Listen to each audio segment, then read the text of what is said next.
Nous méditons dans le livre de Zacharie, chapitre 12, verset 10. La parole de Dieu nous dit ceci.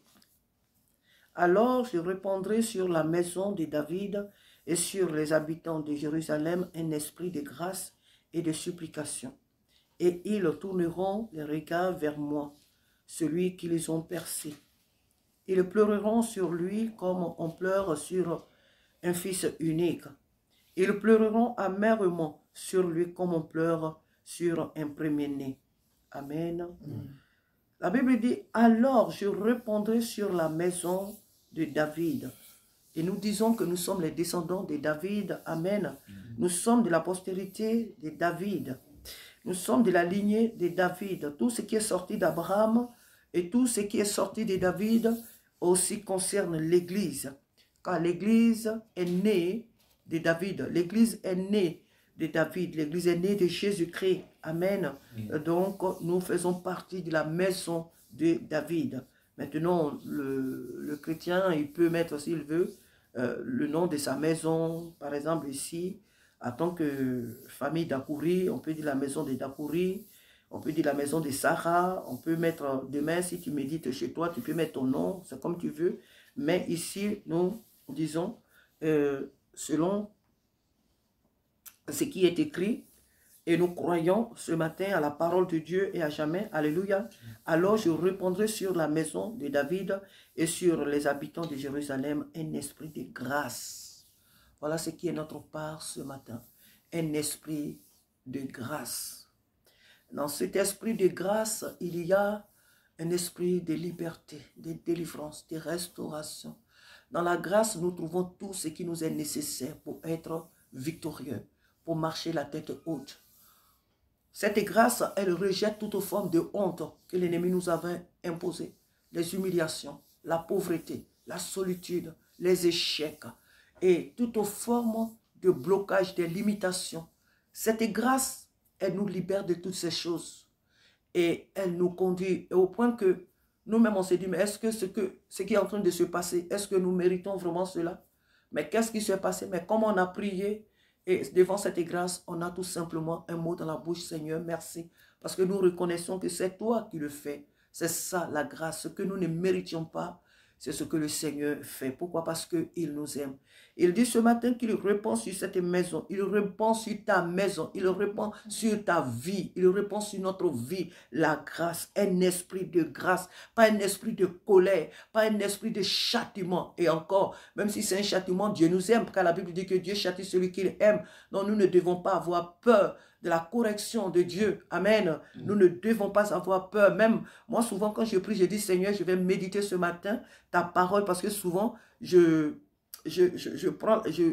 moi, je ne médite pas souvent avec le lecteur de la Bible. Donc, quand je prie et que je prends la parole de Dieu, je la prends telle que Dieu me l'a donnée. Même si c'est une parole qui semble être une parole de malédiction ou de choses, une parole qui est là. Moi, j'accepte la parole que Dieu me donne. Amen. Je l'accepte. Je ne trie pas la parole de Dieu pour dire que ici, je prends que là parce que c'est ça qui m'arrange. Je prends que ça parce que c'est ça qui m'arrange. Non, je prends toute la parole de Dieu. Si je tombe, il n'y a que l'Éternel qui peut me relever. Et quand je pleure et quand je suis dans les épreuves, il n'y a que l'Éternel qui peut venir me secourir. Alors je n'ai pas à avoir peur. Même si le Seigneur proclamait des oracles sur cette maison, on n'a pas à avoir peur. C'est par amour qu'il le fait. Et Dieu ne nous laissera jamais être dans des conditions qui vont être pour lui une honte. Parce que cette maison est à son image. C'est lui qui nous a choisis. C'est lui qui nous a appelés. Et nous devons savoir que lorsque nous pleurons, lorsque nous sommes dans des situations difficiles, lorsque nous avons des manques, lorsque nous sommes vraiment dans des situations compliquées, c'est Dieu aussi qui est touché parce que nous sommes ses enfants. Aucun parent n'aimerait voir son enfant dans des situations compliquées, dans des problèmes. Et puis il va se mettre là à rire. Oh, c'est bien fait pour lui. Ah, c'est bien fait pour elle. Aucun parent normal, à moins qu'il ait un problème psychologique, à moins qu'il soit mentalement malade, à moins qu'il soit dans un degré d'esprit malin, mais vraiment qui est, humainement parlant, incontrôlable. Mais un parent normal serait toujours fier et content de voir son enfant heureux. Il en est ainsi pour notre Dieu. Dieu veut nous voir heureux. Dieu nous a mis sur la terre, il veut nous voir heureux. C'est pourquoi, en tant qu'enfants de Dieu, nous n'avons pas à mépriser les gens qui sont heureux. Nous n'avons pas à mépriser ou à être jaloux ou à envier les gens qui sont dans le luxe. Tu vois quelqu'un qui roule une grosse voiture, qui est dans une grande maison, qui a une famille heureuse. Nous devons être contents pour les gens qui sont heureux. Nous devons être contents pour les nations qui sont riches, qui sont belles. Nous devons être contents de la réussite des autres. Et le chrétien, c'est ça. Parce que Dieu nous aime. Parce que Dieu aime l'homme qu'il a créé, l'être humain qu'il a créé. Dieu aime sa création. Et le désir de Dieu, c'est quoi? C'est de nous voir tous heureux sur la terre. C'est de nous voir avoir, comment on appelle, avoir tous les biens de la terre. Pourquoi Dieu a mis l'or dans la terre? Pourquoi Dieu a mis le diamant dans la terre? Pourquoi Dieu a mis toutes ces richesses, le pétrole, tout ce qui est sur la terre? Pourquoi Dieu a chargé la terre de toutes ces richesses? C'est pour que l'homme soit heureux. C'est pour que l'homme soit... c'est vrai que notre joie n'est pas limitée à ces choses, mais Dieu aussi sait que ces choses, nous en avons besoin. Nous en avons besoin sur cette terre. Et donc, toutes ces choses, Dieu les a mis dans la terre pour nous, notre bien. Donc, si toi, tu ne les as pas encore et que quelqu'un d'autre les a, il n'y a pas de quoi être jaloux. Il n'y a pas de quoi être envieux. Il n'y a pas de quoi à mépriser les gens, les autres pour dire, ah, il a ça, ah, ils sont comme ça, ils sont comme ça. C'est Dieu qui bénit. Amen. C'est Dieu qui bénit. Donc, nous devons être contents de la réussite, du bien des autres. Nous devons nous réjouir avec ceux qui réussissent, ceux qui entreprennent et qui réussissent. Nous devons être contents des nations qui sont prospères, qui ont des, je ne sais pas, la réussite de ce monde c'est quoi? Qui ont des immeubles, qui ont des technologies, qui ont des rues bien tracées. Nous ne devons pas être contre pour dire, ah, notre pays, notre continent, l'Afrique souffre, et puis les autres sont comme... On n'a pas à mépriser, on n'a pas à haïr les autres, on n'a pas à mépriser quelqu'un parce qu'il prospère. Non, le cœur de Dieu est content lorsqu'il voit l'homme prospérer sur la terre. On n'a pas à... Tout ce dont Dieu n'est pas content, c'est la mauvaise manière dont l'homme fait pour arriver à ses fins. Tuer les gens, verser le sang humain, écraser les autres pour parvenir, pour arriver à ses fins. Ça, cette manière de s'enrichir, Dieu n'aime pas. Mais il y a des gens dans ce monde qui se battent, mais de manière honnête, pour pouvoir gagner leur pain. Et donc, puisque nous ne sommes pas Dieu, pour voir dans le secret des gens, nous n'avons pas à les juger. Nous n'avons pas à haïr ceux qui réussissent. Nous devons être contents. Il dit ce matin qu'il répand sa grâce. Il dit, alors je répandrai sur la maison de David et sur les habitants de Jérusalem un esprit de grâce et de supplication. Un esprit de grâce et de supplication. Dieu répand sur cette maison. Dieu répand ce matin sur la vie de chacun de nous.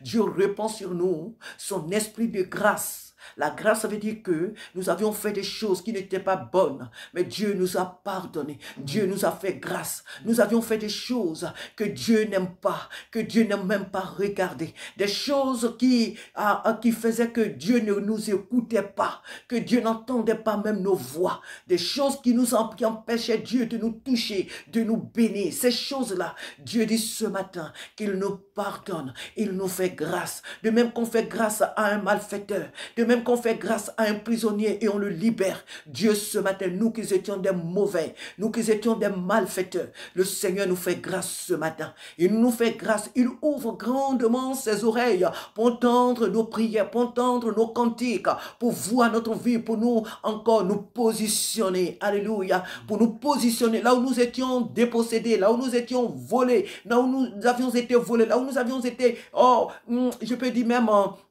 humiliés. Le Seigneur ce matin vient nous faire grâce pour nous repositionner dans notre destinée. Il nous rend notre intelligence, il nous rend la sagesse, il nous rend notre richesse, il nous rend notre gloire. Il nous positionne ce matin. Nous devons croire à cette parole parce que ce ne sont pas des paroles qui sont lancées en l'air. Dieu repositionne cette maison. Dieu repositionne ta vie là où l'ennemi t'avait volé, où il t'avait volé, là où il t'avait mis à terre. Le Seigneur vient ce matin te tirer de cette poussière, de ce fumier. Dieu vient t'enlever ce matin pour te repositionner, te positionner dans ta destinée de gloire, te positionner dans ta position de gloire, te positionner dans ta destinée. Dieu vient ce matin me positionner, te positionner, positionner cette famille, te positionner mon frère, ma soeur. Dieu vient ce matin positionner ta maison. C'est ça la grâce qu'il nous fait. Pourquoi il dit? Pour que quoi?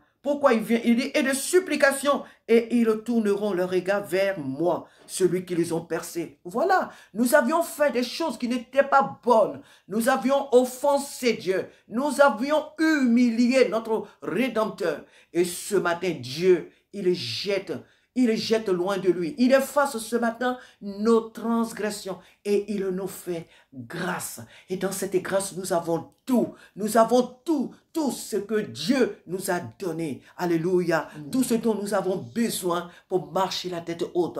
Oui, ce matin, au nom de Jésus, la réussite nous accompagne. Le succès nous accompagne. La gloire, la faveur de l'Éternel nous accompagne en tout lieu, en toutes circonstances. Et ce que Dieu ordonne sur notre vie, personne, aucun démon, aucun esprit ne peut nous ôter la grâce que Dieu libère ce matin sur cette maison. Nul ne peut voler cette grâce que Dieu libère ce matin sur ta vie, sur ta maison, sur tes affaires, sur tes entreprises. Dieu seul est le détonateur, si on peut dire comme ça, de cette grâce. Et c'est lui qui la libère ce matin sur notre vie. Nous n'avons rien à craindre. C'est vrai que les ennemis s'agitent. C'est vrai que nos ennemis s'agitent. Mais ils n'ont pas encore compris que ce que Dieu a béni est béni. Ce que Dieu a élevé est élevé. Alléluia. Nous sommes bénis de Dieu. Nul ne pourra nous maudire. Nul ne pourra nous mettre à terre. Ce matin, au nom de Jésus, nous sommes restaurés. Nous sommes transformés. Nous sommes bénis. Et notre soleil, par la grâce de Dieu, s'est levé. Le soleil de gloire s'est levé. Le soleil de justice s'est levé pour nous. Il défend notre cause ce matin. Alléluia. Nous l'avions percé. Et ce matin, oui, face à tout ce que nous avons fait, nous ne pouvons que dire, Seigneur, pardonne. Pardonne nos fautes. Pardonne, Seigneur, nos fautes. Alléluia. Il nous a pardonné. Il nous a restaurés. Et voilà pourquoi ce matin, oh, alléluia, il nous annonce vraiment cette bonne nouvelle. Que son nom soit béni encore et encore pour cette grâce qu'il répand sur nos vies. Nous verrons nous-mêmes et nous rendrons témoignage. Ce ne sont pas des paroles lancées en l'air. Ce n'est pas des paroles lancées en l'air. Et cette grâce n'est pas que l'argent, n'est pas que non, c'est dans chaque aspect. C'est sur tout aspect, tous les domaines de notre vie. C'est dans tous les domaines de notre vie que cette grâce s'impose ce matin. Que cette grâce vient ce matin. Dans chaque aspect de notre vie. Sur le plan financier, sur le plan social, sur le plan matériel. Mais vraiment dans tout ce qu'on peut spirituel premièrement. Dieu nous rétablit ce matin. Il rétablit notre relation première avec lui. Il rétablit notre zèle. Il rétablit la crainte que nous avions autrefois. Cette crainte encore prend encore la dimension élevée. Alléluia. Cette crainte prend encore une dimension élevée. Alléluia. La crainte que nous avons de lui. Alléluia. L'amour, le respect que nous avons de notre Dieu prend encore une dimension plus élevée. Dieu nous rétablit en tout et sur tous les plans. Il rétablit cette maison. Il rétablit ta vie. Et sa grâce, cette grâce ce matin, c'est elle notre part. À lui seul soit toute la gloire ce matin pour tout ce qu'il fait par sa grâce, pour tout ce qu'il a déjà fait, pour tout ce qu'il fera. C'est lui qui est Dieu. C'est lui qui est Dieu. C'est lui seul qui connaît nos besoins. Nous exprimons souvent des choses dont nous n'avons pas besoin. Mais lui qui connaît nos réels besoins, c'est lui qui répand cette grâce ce matin sur nous. C'est lui qui agit au-delà de tout ce que nous ne pouvons même imaginer. Dieu le fait, pas parce que nous sommes justes. Dieu le fait, pas parce que nous en sommes, nous le méritions, non. Dieu le fait tout simplement par grâce, à cause de son nom qui est invoqué sur nous dans cette ville, à cause de son nom qui est invoqué sur toi, dans ta famille, dans ton village, à cause de son nom qui est invoqué sur sa vie, là où tu es.